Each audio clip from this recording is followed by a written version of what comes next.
CGPSC मतलब छत्तीसगढ़ लोक सेवा आयोग के परीक्षा।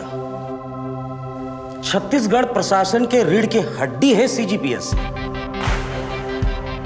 बने पढ़ लिख और सरकारी अफसर बन जा। ते सरकारी अफसर बन जा, फिर सबके हक दिलवा दे। भाई मैं एक सरकारी अफसर बनना चाहता हूँ। मैं गलत के खिलाफ आवाज नहीं उठाऊं तो कौन उठाएगी? ते सरकारी अफसर बनने की तैयारी करे पर बिलासपुर जा। मोर कना कुछ पैसा है तो कोचिंग पर काम आ जाए। हेलो हेलो, मैं सुमन। हेलो, माय सेल्फ अमन वर्मा। कोई तरह रवि भाई, रेसा रे रेसा।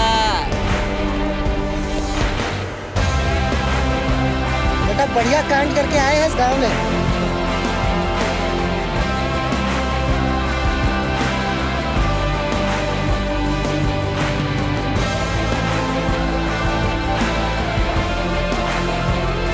सरकारी अफसर बनना मोर मंजिल नहीं, शुरुआत है।